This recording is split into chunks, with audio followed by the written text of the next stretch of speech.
খিচুড়ি তো অনেক খেয়েছেন। ভোগের খিচুড়ি, বর্ষার দিনের খিচুড়ি, চিকেন কিমা দিয়ে খিচুড়ি আধুনিক বাঙালিদের এক অনবদ্য রেসিপি। এই রেসিপিটি শুধু বর্ষায় নয়, যে কোনো সময় খুব সহজেই আপনি বাড়িতে ঝটপট বানিয়ে ফেলতে পারেন। আমি সুমনা, শানমোনা কিচেন্সে আজ আবারও একটা মজাদার রেসিপি নিয়ে হাজির হয়েছি।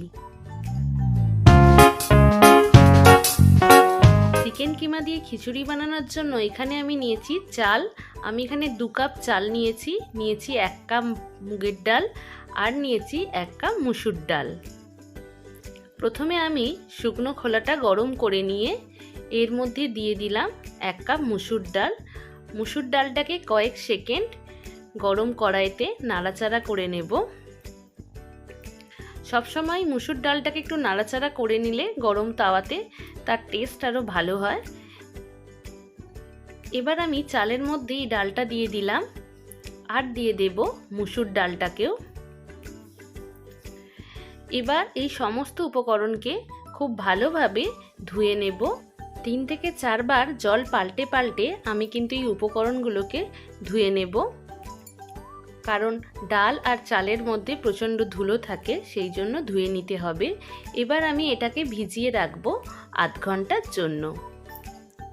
এবার গ্যাস ওভেন জেলে কড়া বসিয়ে দিয়েছি। কড়ার মধ্যে দিয়ে দিলাম 4 টেবিল স্পুন সর্ষের তেল। তেলটা গরম হয়ে গেলে আমি দিয়ে দিলাম আলু। আমি এখানে 6খানা আলুকে ডুমো ডুমো আকারের কেটে নিয়েছি। এবার এর মধ্যে দিয়ে দিলাম সামান্য নুন আর দিয়ে দেব সামান্য হলুদ। নুন আর হলুদ দিয়ে আলুগুলোকে খুব ভালোভাবে ফ্রাই করে নেব। দেখুন আলুগুলোর গায়ে ব্রাউন কালার এসে গেছে, অতএব ফ্রাই হয়ে গেছে। আমি একটি পাত্রের মধ্যে সমস্ত আলুগুলোকে তুলে নিচ্ছি।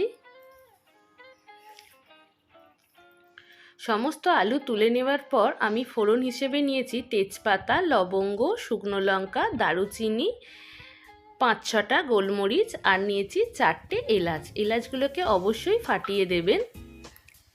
সমস্ত মশলাগুলো আমি দিয়ে দিলাম। সমস্ত ফোড়ন দিয়ে দেওয়ার পর 2 থেকে 3 সেকেন্ড নাড়াচাড়া করে নিলাম। এবার এর মধ্যে আমি অ্যাড করব কাঁচা পেঁয়াজ। আমি এখানে একটা পেঁয়াজ নিয়েছি, পেঁয়াজটাকে খুব সরু সরু করে কেটে নিয়েছি। এবার পেঁয়াজটাকে খুব ভালোভাবে ফ্রাই করে নেব। এই চিকেন কিমা দিয়ে খিচুড়ি বানানো কিন্তু খুবই সহজ। আপনারা বাড়িতে অবশ্যই আমি যেরকমভাবে তৈরি করছি সেই স্টেপগুলোকে ফলো করে আপনারা বানান, খুব সহজেই কিন্তু তৈরি হয়ে যাবে। আর দিয়ে দিলাম রসুন। রসুনগুলোকে আমি এখানে সরু সরু করে নিয়েছি। আমি এখানে 5 থেকে 6 কোয়া রসুন ব্যবহার করেছি। কয়েক সেকেন্ড খুব ভালোভাবে নাড়াচাড়া করে ফ্রাই করে নিচ্ছি। এবার এর মধ্যে দিয়ে দিলাম টমেটো। আমি এখানে মিডিয়াম সাইজের একটা টমেটো নিয়েছি। টমেটোটাকে দিয়েও খুব ভালোভাবে ফ্রাই করে নেব। টমেটোটা গলে যাওয়ার জন্য আমি দিয়ে দিচ্ছি 2 টেবিল স্পুন নুন।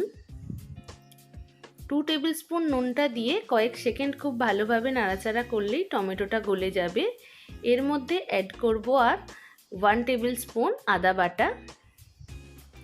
আদা বাটাটা দিয়েও আর একটু কষিয়ে নেব। এর মধ্যে দিয়ে দিচ্ছি 1 টেবিল স্পুন হলুদ গুঁড়ো, 1 টেবিল স্পুন লঙ্কার গুঁড়ো, 1/2 টেবিল স্পুন জিরে গুঁড়ো আর দিয়ে দেব 1/2 টেবিল স্পুন ধনে গুঁড়ো। সমস্ত মশলা দিয়ে খুব ভালোভাবে কষিয়ে নিতে হবে। 5 থেকে 7 মিনিট মিডিয়াম স্টিমেতে কষতে থাকবেন। কষতে কষতে দেখতে পাবেন যে মশলা থেকে তেল আলাদা হয়ে বের হয়ে আসবে। এখানে বনলেস চিকেন নিয়েছি 250 গ্রাম। দেখুন চিকেনগুলোকে এইভাবে পাতলা পাতলা করে কেটে নিতে হবে। এই সমস্ত চিকেনটা আমি মশলার মধ্যে দিয়ে দিচ্ছি। চিকেনটাকে দিয়ে মশলার সাথে খুব ভালোভাবে কষিয়ে নেবেন। এই সময় গ্যাসের স্টিমটা অবশ্যই মিডিয়ামে রাখবেন। দেখতেই পাচ্ছেন চিকেনের কালারটা চেঞ্জ হয়ে গেছে এবং মশলার সাথে খুব ভালোভাবে কষিয়ে নেবেন। আমি চাপা দিয়ে দিলাম। 5 মিনিট পর ফিরে এলাম। দেখুন চিকেন দিয়ে জল বেরিয়েছে এবং চিকেনটা অনেক বেশি জুসি হয়ে গেছে। সমস্ত চিকেনটা নাড়াচাড়া করে নেওয়ার পর ফ্রাই করা আলুটা দিয়ে দিলাম। আলু দিয়ে সমস্ত উপকরণটাকে খুব ভালোভাবে নাড়াচাড়া করে নিলাম। দেখুন এদিকে ভেজানো চাল আর ডালও ফুলে গেছে। সেই সমস্ত উপকরণগুলোই কড়ার মধ্যে দিয়ে দিচ্ছি। এবার সমস্ত উপকরণকে খুব ভালোভাবে নাড়াচাড়া করে নিচ্ছি। এই সময় কিন্তু আমি গ্যাস ওভেনের স্টিমটা হাই করে দেব। সমস্ত উপকরণকে নাড়াচাড়া করে নেবার পর এর মধ্যে এবার আমি অ্যাড করব জল। জলের মাপটা অবশ্যই আপনাদের বুঝে দিতে হবে। যেই রকম গ্রেভিটা পছন্দ করেন সেই রকম জল দিতে হবে। আমি এখানে 3 কাপ জল দিলাম। সমস্ত উপকরণকে নাড়াচাড়া করে নিয়ে ফুটে উঠলে আমি চাপা দিয়ে দিচ্ছি। 15 মিনিট পর আমি ফিরে আসব। 15 মিনিট পর ফিরে এলাম। দেখছি চাল আর ডাল খুব ভালোভাবে সেদ্ধ হয়ে গেছে।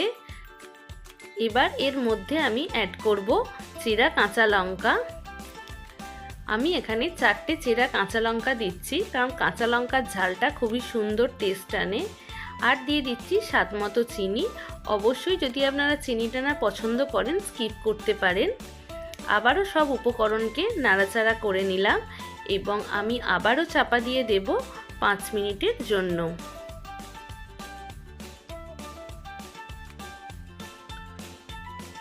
5 মিনিট পর ফিরে এলাম। রান্নাটা অলমোস্ট প্রায় আমার কমপ্লিটই হয়ে গেছে এবং চিকেন দিয়ে খিচুড়িটা রেডি হয়ে গেছে। ওপর থেকে দিয়ে দিচ্ছি ধনেপাতা কুচি আর দিয়ে দেব 1 টেবিল স্পুন গরম মশলার গুঁড়ো। অবশ্যই স্বাদটাকে আরও বেটার করার জন্য দিয়ে দেব 1 টেবিল স্পুন গাওয়া ঘি। গাওয়া ঘিটা দিয়ে দেওয়ার পর সমস্ত উপকরণকে খুব ভালোভাবে নাড়াচাড়া করে নিতে হবে আবারও 1 মিনিটের মতো। চিকেন কিমা দিয়ে খিচুড়ি আমার তৈরি হয়ে গেছে। 10 মিনিট স্ট্যান্ডিং টাইমে রেখে আমি গরম গরম পরিবেশন করব। তাহলে বন্ধুরা আপনারা দেখলেন কত সহজে তৈরি হয়ে গেল চিকেন কিমা দিয়ে খিচুড়ি।